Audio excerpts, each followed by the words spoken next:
Assalamualaikum warahmatullahi taala wabarakatuh dan salam sejahtera. Pada topik seterusnya 5.2, muka surat 74, menerangkan kegemilangan Kesultanan Melayu Melaka. Asalnya, Melaka tu sendiri berkembang dari sebuah perkampungan nelayan. Perkampungan nelayan dan akhirnya menjadi kerajaan yang masyhur. Apa faktor-faktor yang menunjukkan kerajaan ini berkembang? Okey, di sini awak kena lihat yang pertama sekali dalam faktor kegemilangan, kita kena tengok ada kepimpinan berwibawa, sistem pementadbiran dan juga cekap dan sistem perundangan yang tersusun.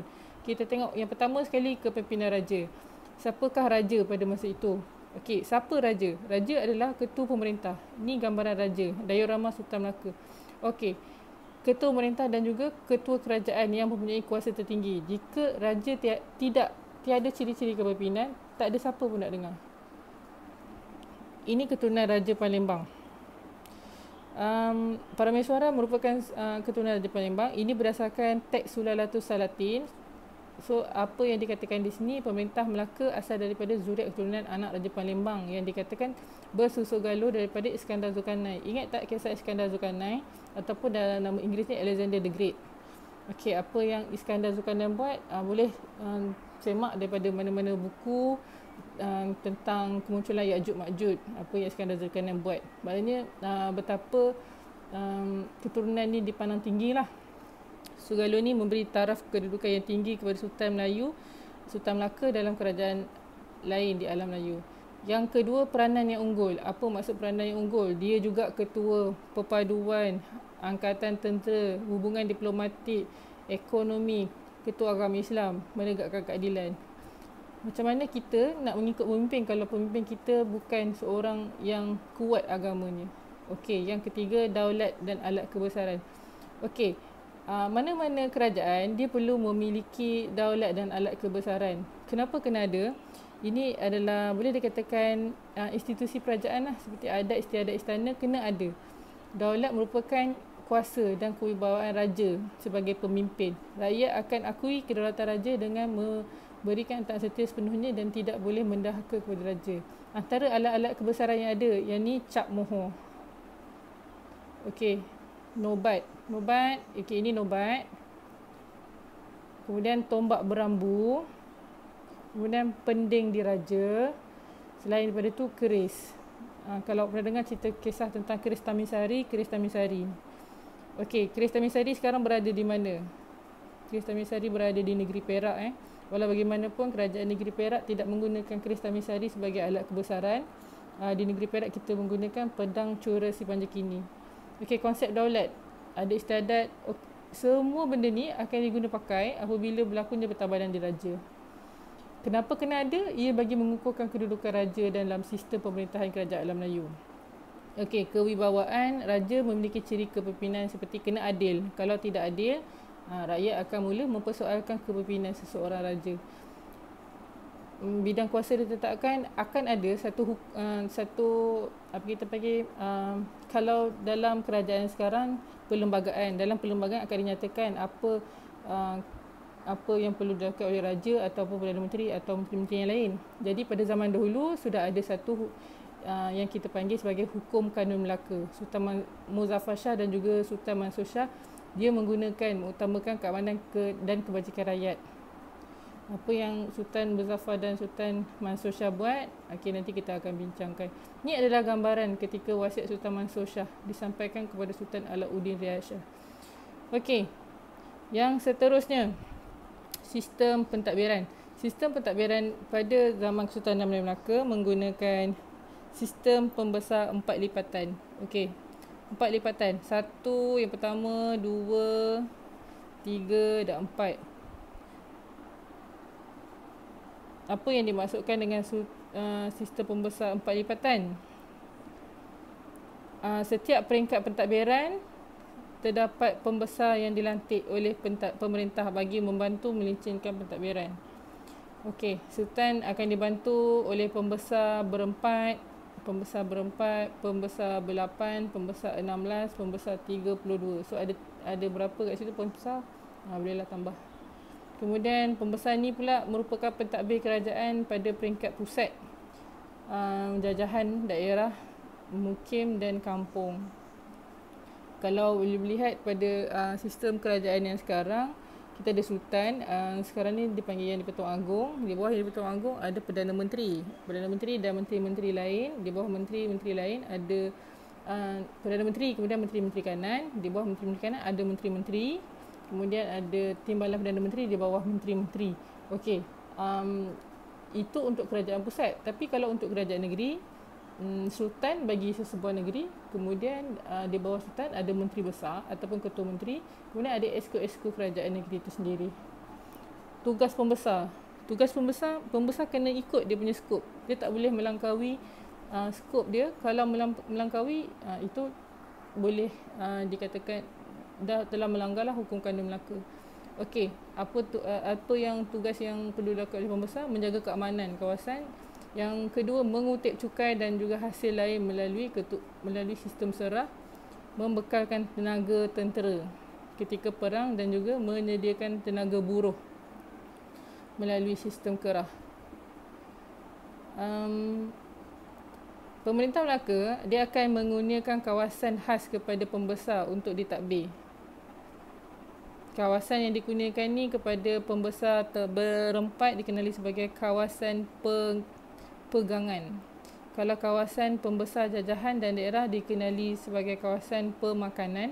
Pembesar dibenarkan mengutip cukai dekat kawasan-kawasan yang telah diserahkan dan kepada pemerintah sebagai ufti. Apa itu ufti? Ufti itu kira macam sagu hati lah. Okey, ini di bawah pembesar berempat merupakan pembesar peringkat pusat, merupakan tonggak utama. Okey, di bawah pembesar berempat, dalam pembesar berempat, maknanya dia betul-betul di bawah sultan. Di bawah sultan ada pembesar berempat, ada bendahara yang pertama, kemudian yang kedua penghulu bendahari, yang ketiga temenggong, yang keempat laksamana. Jadi boleh tengok kat sini bendahara. Apa tugas-tugas dia? Seakan-akan Perdana Menteri sebenarnya. Okey, yang kedua penghulu bendahari, ini lebih kepada keuangan negara. Kemudian temenggong, sistem lebih kepada pertahanan dan juga dalam negeri. Kementerian Dalam Negeri, laksamana. Ini untuk mengawal lautan. Kenapa pembesar empat lipatan ni perlu ada? Ini bagi memantapkan lagi sistem keamanan dan kemakmuran kepada Kesultanan Melaka. Corak pentadbiran ni diwarisi oleh kerajaan Melayu lain. So ini basically Kesultanan Melaka merupakan kesultanan yang pertama. Kemudian awak akan kenal negeri-negeri lain. Jadi apa yang dilakukan oleh para mesyuarat ini telah diikuti oleh kerajaan-kerajaan Melayu yang lain. Kemudian ada sistem perundangan. Okey, sistem perundangan kena ada. Kalau tak, macam mana nak hukum orang kalau orang buat salah? Kalau kita hidup tanpa undang-undang, apa jadi pada kerajaan? Itu yang kita kena fikirkan. Okey, dalam sistem perundangan, apa yang diguna pakai adalah yang pertama Hukum Kandung Melaka dan yang kedua Undang-Undang Laut Melaka. Hukum Kandung Melaka ditulis dan disusun oleh Sultan Muzaffar Shah, kemudian disusun semula oleh Sultan Mahmud Shah. Dalam Hukum Kandung Melaka ada 44 fasal berkaitan dengan hak keistimewaan, tanggungjawab raja dan juga pembesar. Hukum Islam pun ada berkenaan dengan jenayah, urusan jual beli dan kekeluargaan. Kenapa perlu diwujudkan Hukum Kandung Melaka? Ini bagi mewujudkan keamanan dan menjamin keselamatan rakyat, jenayah di dalam negeri dan juga Melaka dapat diatasi. Okey, Undang-Undang Laut Melaka. Ditulis masa zaman Sultan Mahmud Shah. Undang-undang yang mengandungi 25 fasal menerangkan tentang peraturan di laut. Okey, di laut takkanlah Sultan nak pergi ke laut sentiasa. Jadi akan ada laksamana untuk memantau apa yang berlaku di laut. Apa laksamana perlukan adalah dengan mematuhi Undang-Undang Laut Melaka. Jadi jika berlaku sebarang masalah tata tertib di laut, Undang-Undang Laut Melaka akan dirujuk. Antaranya 25 fasal tentang peraturan di laut, tertib berniaga dan tata cara berjual beli. Berkenaan juga dengan nahoda, anak kapal, kiwi dan syahbandar. Kenapa kena ada nyatakan pasal benda ni? Supaya nahoda, anak kapal, kiwi dan syahbandar tidak melangkaui daripada tugas mereka. Kenapa kena ada Undang-Undang Laut Melaka? Supaya aktiviti perdagangan berlaku dengan lancar dan adil. Okey, yang ketiga, Undang-Undang Adat. Adat bermaksud adat Temenggung. diasaskan oleh Datuk Ketemenggungan. Kenapa kena ada? Benda-benda ni adat ketemenggungan ni berdasarkan berkaitan dengan pewarisan tahta, perkahwinan, pewarisan harta dan juga perandungan dan perundangan. Sistem penggantian sultan, kerajaan diwarisi oleh anak lelaki sulung. Okey, ni semua maklumlah. Mengamalkan sistem pemerintahan beraja, kuasa tertinggi terletak di tangan sultan ataupun raja. Membolehkan sistem pewarisan tahta berlaku secara teratur. Jadi, jika tiada adat ketemenggungan ni, jika tiada adat temenggung, apa yang berlaku? Mungkin dalam kalangan adik-beradik raja tu akan berebut jawatan. Jadi kena ada adat temenggung. Jika berlaku pertabalan raja atau sultan seterusnya, adat temenggung akan dirujuk. Kemudian dengan adanya sistem pentadbiran yang mantap dan undang-undang yang baik ini menjadikan kestabilan politik, kemakmuran ekonomi dan kesejahteraan hidup rakyat lah pada masa tersebut. Dari aspek kegemilangan, pada muka surat 80, kita boleh lihat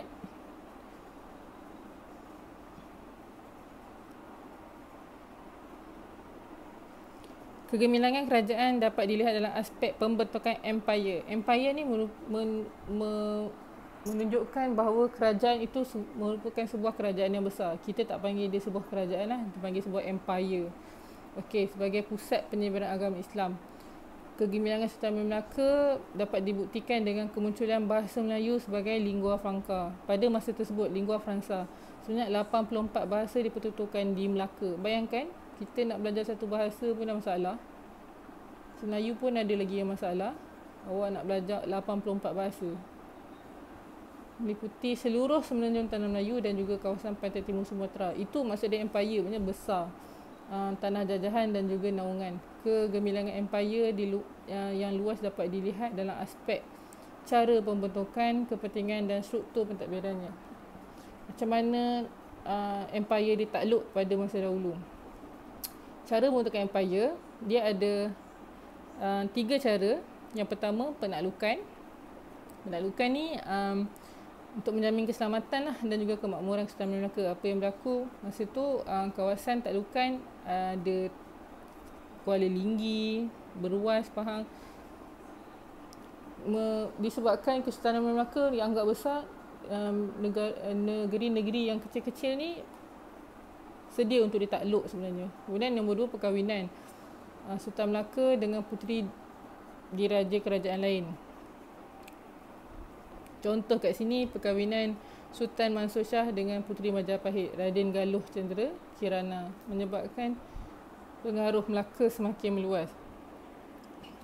Kalau pernah ingat kisah tentang Puteri Gunung Ledang, sebenarnya itu adalah salah satu cara pembentukan empire. Walau bagaimanapun, dalam kisah tersebut, hikayat tersebut dinyatakan Puteri Gunung Ledang gagal dikahwini oleh Sultan Muzaffar Shah pada ketika itu. Kemudian ini naungan, terdapat pemerintah kerajaan lain yang rela bernaung di bawah Kesultanan Melaka. Ini rela maknanya memang serah diri lah. Antara kerajaan rela bernaung, Lingga, Patani kat mana? Patani kawasan di Siam lah, dan juga Kedah. Okey, kepentingan pembentukan empire politik. Okey, politik meluaskan kawasan wilayah dan jajahan takluk, mengukuhkan hubungan dengan kerajaan ditakluk, menyekat pengaruh kuasa serantau seperti Siam, Majapahit dan juga Pasai. Okey, ekonomi menerima hadiah dalam bentuk wang, emas, timah dan juga bantuan ketenteraan. Selain pada itu, kita juga menerima bekalan hasil pertanian 400 dan biji timah untuk diperdagangkan di Pelabuhan Melaka. Okey, ini dari sudut sosial. Berlaku asimilasi. Apa maksud asimilasi? Ada orang tempatan, asimilasi budaya tempatan dengan budaya dari Arab. Contoh dia mungkin dari sudut pemakaian. So, kalau daripada India, rempah ratus tu datang daripada India. Jadi asimilasi dari sudut makanan. Maksudnya dalam makanan kita pun kita dah apply dah makanan bahan-bahan rempah ratus. Contoh kari. Wujud masyarakat majmuk terdiri daripada pelbagai suku dan bangsa lah. Kalau tak ada kedatangan India, Harap Cina, mungkin awak tak kenal pun budaya-budaya tersebut. Dari sudut agama, benda ni mendorong penyebaran agama Islam. So bayangkan dengan berlakunya pembentukan empire ni melalui ketiga-tiga kaedah ni, agama Islam dapat disebarkan secara meluas. So Islam telah berkembang lah ke Pahang, Kelantan, Perak, Timur dan juga Sumatera dan juga Patani. Okey, pentadbiran empire ada 3 pentadbiran. Pentadbiran pertama, pentadbiran pusat. Ini oleh Sultan sendiri dibantu oleh pembesar pusat, pembesar berempat tadi. Kemudian pentadbiran kawasan naungan. Kawasan naungan dia menjalankan pentadbiran dia, tapi dia mengakui ketuanan Melaka dan menghantar ufti. Ufti maknanya dia hantar, kalau dulu ufti bunga emas. Kalau awak pernah dengar keturunan Megat, kalau ada kawan-kawan keturunan Megat, kenapa keturunan Megat ni Sultan yang anugerahkan gelaran Megat kepada keturunan tersebut kerana Megat tugas dia membawa ufti ke negeri-negeri naungan pada ketika waktu tersebut lah. Kemudian pemerintahan dikuasai oleh pemerintah negeri berkenaan dan dibantu oleh pembesar bertempatan. Sama juga dengan pentadbiran kawasan jajahan, pemerintahan masih lagi oleh pemerintah tempatan tapi dilantik oleh Sultan Melaka. Okey, ini adalah gambaran peta Empire Kesultanan Melayu Melaka. Boleh lihat betapa luasnya. Kalau zaman sekarang, Patani, Kelantan, Kedah. Okey, ini memang kerajaan Semenanjung lah. Bentan sudah meninggalkan Malaysia. Begitu juga Lingga. Okey, selepas pada Selat Melaka ni, Aru, Rokan, Siak, Kampar dan Indragiri.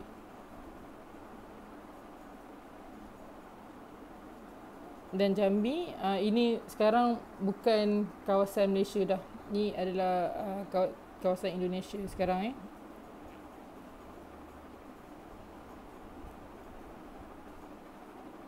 Sebenarnya kita patut berbangga dengan kejayaan kegemilangan Kesultanan Melayu Melaka dahulu. Walaupun sekarang ni negeri-negeri tersebut bukan di bawah Malaysia, tapi kita pernah bersama-sama. Okey, pusat penyebaran agama Islam. Sebelum kemunculan Kesultanan Melayu Melaka, kerajaan awal yang menerima pengaruh Islam di alam Melayu ialah Samudra Pasai dan juga Perlak. Pengislaman pemerintah menyebabkan Kesultanan Melayu Melaka muncul sebagai pusat penyebaran agama Islam yang unggul. Okey, ini adalah kawasan pengaruh Islam. Boleh lihat ya. Jadi ini pada asalnya ini adalah kawasan empire kerajaan alam Melayu Melaka. Dan ni Brunei, Banjarmasin, Makassar, Mindanao, Bali, Lombok. Betapa luasnya pengaruh Islam tersebar.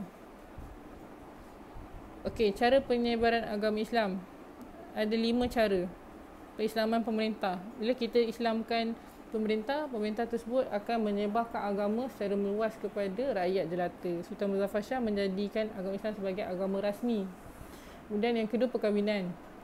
Puteri Sultan Mansur Shah kahwin dengan putera Raja Siak. Jadi bila berlakunya perkahwinan ni, berlaku pengislaman. Nombor 3, peranan ulama' dan mubalik. Pemerintah Melaka hantar ulama' dan juga mubalik ke seluruh kawasan pengaruhnya. Apa yang diajar tasawuf, sufi diperkembangkan melalui ulama' dari timur tengah dan India. Okey, kemudian perdagangan. Islam tersebar melalui perdagangan.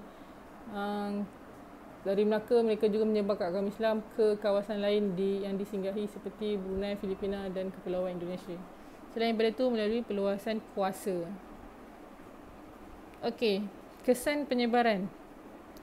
Apa yang berlaku? Ada 4 kesan. Melaka menjadi tumpuan ulama' dan pendakwah. Sebabnya semua orang akan datang untuk menjalankan perbincangan kitab agama seperti Darul Manzum.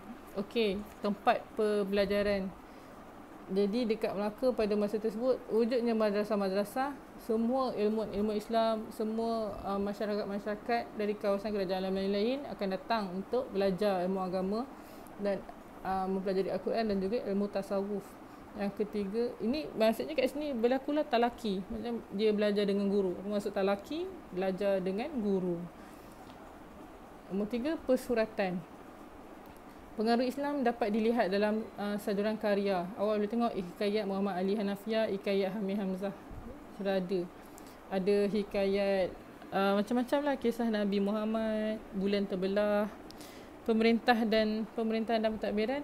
Undang-undang Islam telah diperkenalkan dan terkandung dalam hukum kanun Melaka, Undang-undang Laut Melaka, manakala ulama memainkan peranan penting dalam hal pentadbiran.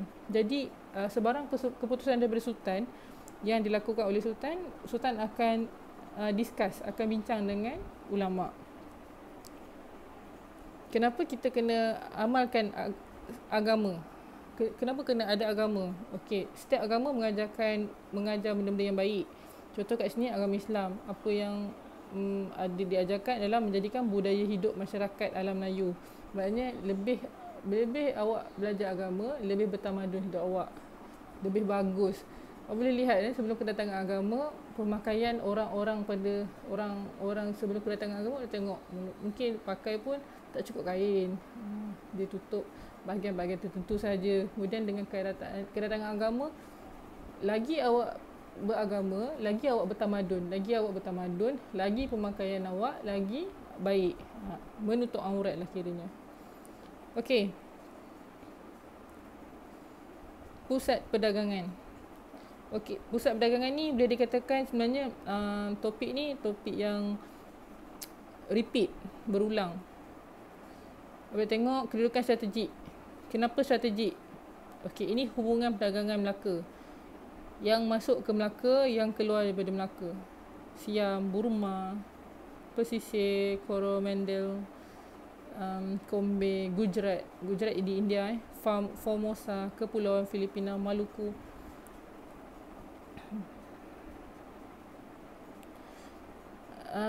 Pelabuhan Melaka boleh dikatakan sebagai pelabuhan antarabangsa. So ini menjadikan pelabuhan entry port. Nampak? Pelabuhan entry port yang mengumpulkan barangan dari alam Melayu.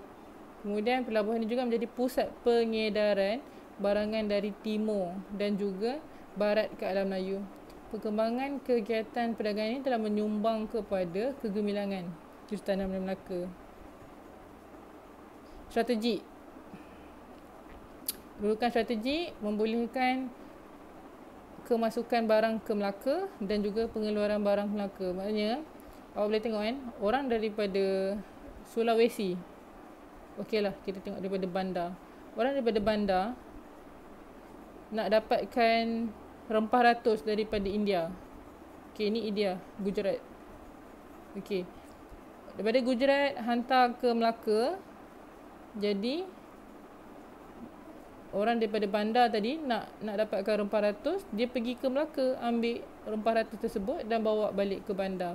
Jadi daripada bandar tak perlu pergi sampai Gujarat. Dia hanya perlu ke Melaka saja. Rempah ratus tadi akan transit di Melaka. Begitu juga daripada Filipina nak dapatkan barangan daripada Benggala, cili ke, bawang ke, semua dapat daripada Melaka saja. Tidak perlu pergi jauh-jauh. Okey. Yang nombor 2, pusat pengumpulan dan juga pengedaran barang, pelbagai barang.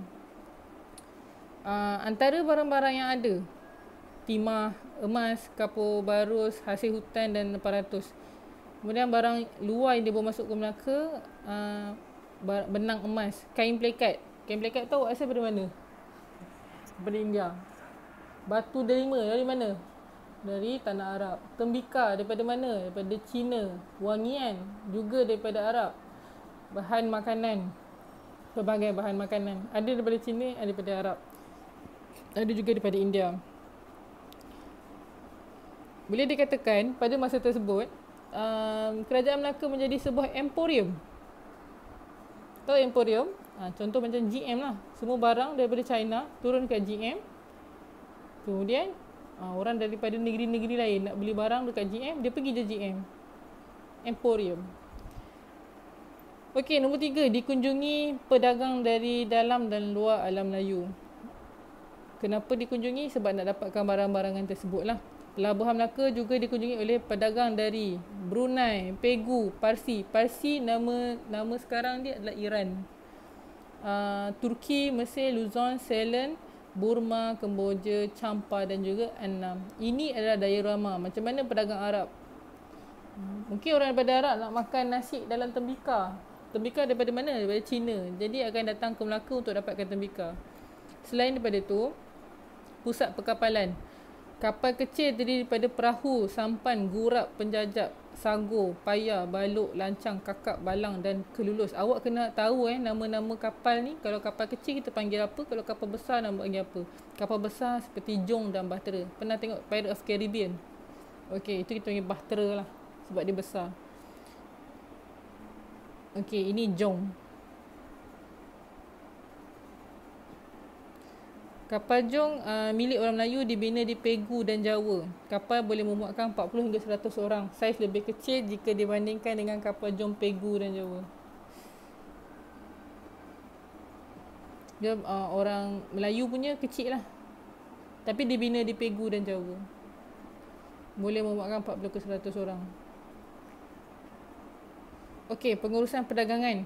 Kenapa kita kena ada satu pengurusan yang baik? Supaya tidak berlaku sebarang pergaduhan. Pernah tengok cerita Pendekar Bunda Lapuk? Apa berlaku kat dekat kawasan perdagangan tu, kat kawasan pelabuhan, kat kawasan jeti pada masa tu. Berlaku tumbuk-menumbuk. Sebab apa? Sebab ada kepimpinan yang tak betul kat situ. Dia curi duit kan. Dia ada bully dekat situ. Jadi dia punya pentadbiran itu tidak berjalan dengan lancar. Bagi menjadikan pelabuhan Melayu sebagai pelabuhan entry port yang unggul di alam Melayu, pengurusan perdagangan perlu antara yang terbaik. Jadi dekat dalam pengurusan perdagangan ini dinyatakan tentang pedagang yang cekap oleh Shah Bandar, cukai perdagangan yang rendah, penggunaan sistem tukar barang dan juga mata wang, peranan orang laut serta kemudahan yang terdapat di pelabuhan Melaka. Tetapi pelabuhan Melaka pada situ merupakan pelabuhan yang antara yang terlengkap di dunia. Okey, ini peranan Shah Bandar dalam hukum kanun Melayu. Boleh baca tak, Jawi? Okey. Urusan perdagangan dikendalikan oleh Shah Bandar. Nampak di sini Shah Bandar. Tak ada orang lain. Tak boleh dia nak sub-sub kat orang lain, tak boleh. Tugas dia mengurus pasar, gudang, menjaga kebajikan serta keselamatan pedagang.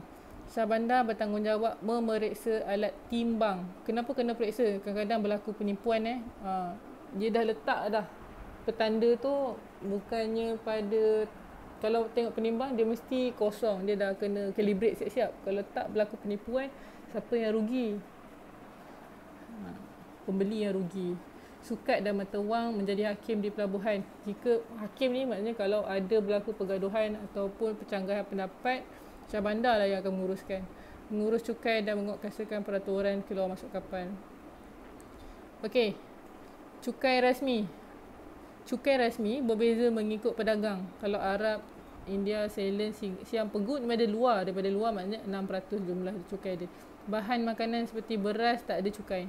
Ni alam Melayu. Orang daripada dalam Melayu 3%. Ni orang dalam negeri lah. Cukai tidak rasmi di Pelabuhan Melaka, pedagang Cina Jepun, jumlah cukai dia 5% dalam bentuk hadiah. Jadi sebenarnya cukai ni telah diperkenalkan daripada zaman dulu lagi. Contoh awak pergi tengok wayang, duty hiburan kat situ boleh dikatakan hampir RM10 awak bayar. Harga tiket sebenar atau filem sebenar mungkin dalam RM7 saja. Okey, cukai perdagangan kan. Disebabkan cukai dagangan yang boleh dikatakan rendah, benda ni telah menarik minat pedagang ke Melaka. Cukai dan bayaran surat kebenaran dianggap di pelabuhan menjadi sumber pendapatan Kesultanan Melaka. Maksudnya kalau ada kemasukan daripada pedagang pada luar, Kesultanan Melaka adalah income dia. Jadi bila ada cukai, adalah untuk rakyat. Dia boleh bagi balik pada rakyat. Begitu juga yang berlaku dekat negara sekarang. Pembayar-pembayar cukai akan membantu kerajaan untuk meneruskan lagi kerajaan, dan kerajaan akan berkhidmat untuk rakyat sebenarnya. Terdapat dua jenis cukai yang dikenakan. Yang pertama, cukai rasmi, cukai import yang dikenali sebagai panduan. Kadarnya berbeza-beza mengikut jenis pedagang lah. cukai tidak rasmi dalam bentuk hadiah. Contoh daripada China dan Jepun, dia orang hanya perlu memberikan hadiah yang bernilai sama dengan cukai 5%. Dia tak boleh kurang. Nombor 3, mata wang. Mata wang telah diperkenalkan. Kalau tak ada mata wang, perdagangan tu susah. Dia boleh jadi tidak adil. Contoh, saya nak beli pemadam, tapi saya ada pen untuk tukarkan. Ada ke tak ada kat situ? Pen dengan pemadam berbeza harga, betul? Jadi perlu diperkenalkan mata wang. Dan sekarang pun jual beli kita menggunakan mata wang. Ada tak awak nak beli Milo, awak jual kari? Lain kan? Okey, urusan berjual beli dijalankan dalam dua bentuk, iaitu pertukaran barangan dan juga penggunaan mata wang. Jadi penggunaan mata wang kat sini memang telah diguna pakai. Barang dari China dan alam Melayu dengan barangan. Kadang-kadang bila pertukaran barang tu dari China dan alam Melayu dengan barang dagangan daripada barat dan India, akan berlaku pertukaran kat situ. Mata wang yang digunakan pada peringkat awal, kita guna jongkong. Pernah dengar jongkong emas? Kecil-kecil lah. Ataupun jongkong timah. Kemudian ada serbuk emas dan juga kulit siput, kauri. Kulit siput ni berguna pada masa tu. Kalau sekarang pecahkan kan. Mata wang timah dikenali sebagai kalains. Pada kepingan timah terpahat nama Sultan Melaka yang memerintah. Jadi tak boleh tipu lah. Terdapat juga mata wang emas dan perak. Mata wang dari Pasai, Hormuz dan Kambing juga digunakan. Okey, ini gambaran mata wang timah zaman Sultan Muzaffar Shah dahulu.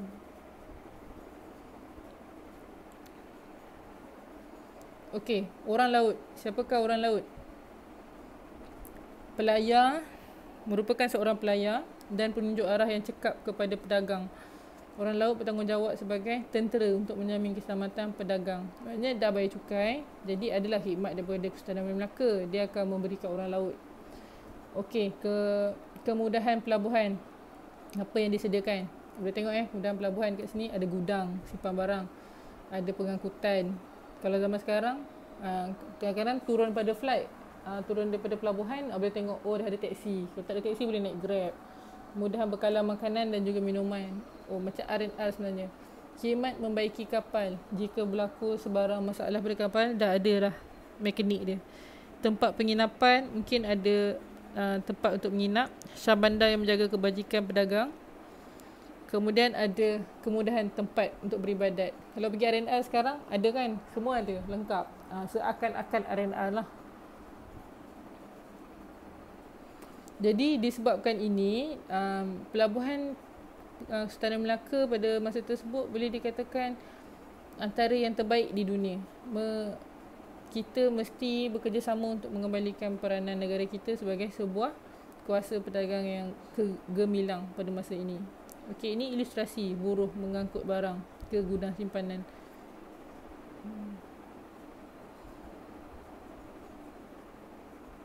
Okey, hubungan luar.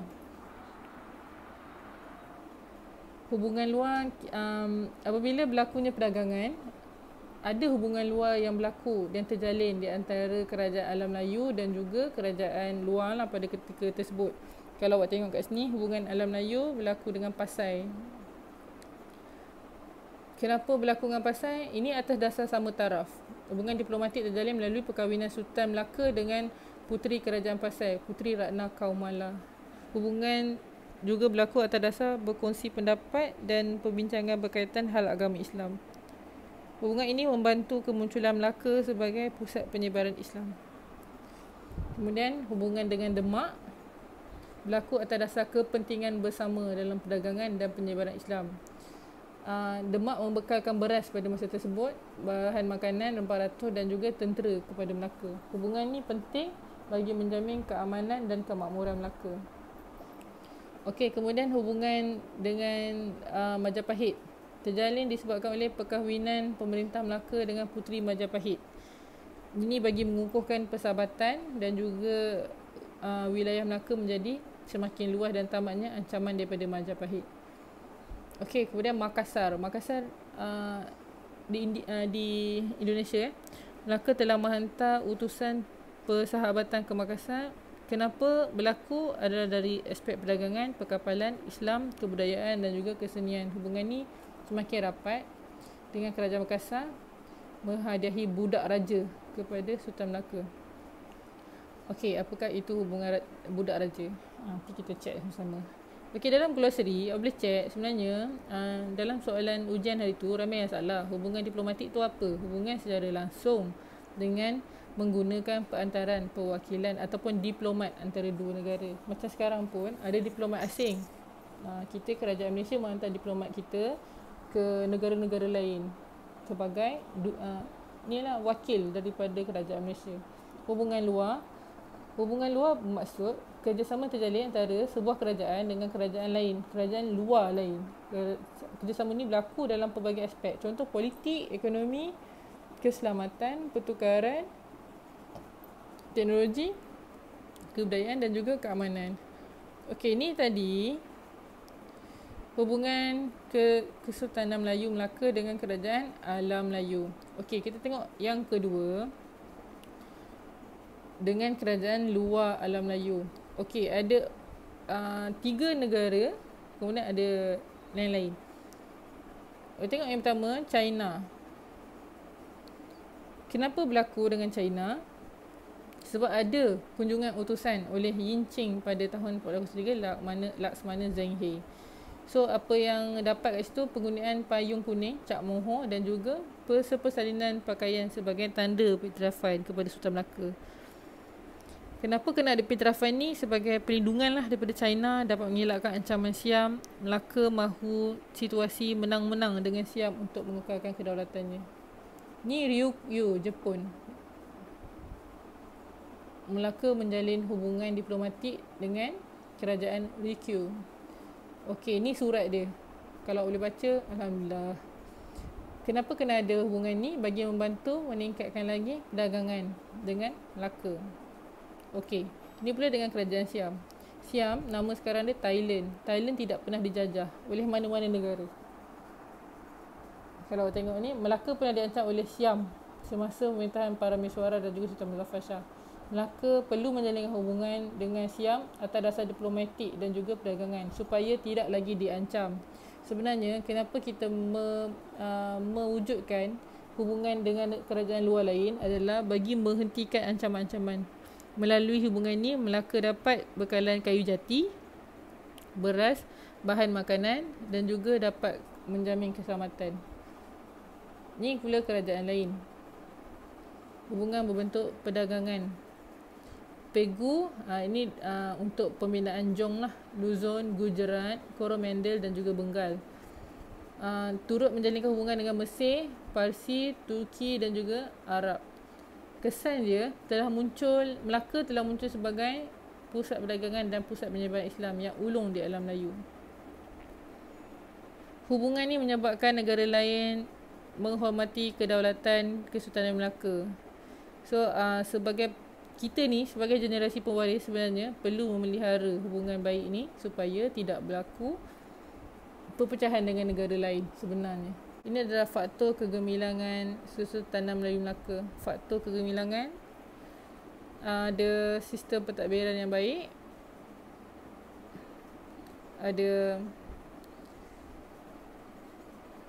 aspek kegemilangan, ada kepimpinan raja yang baik, perundangan yang baik.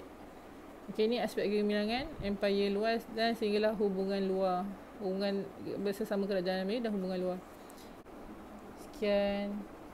Terima kasih.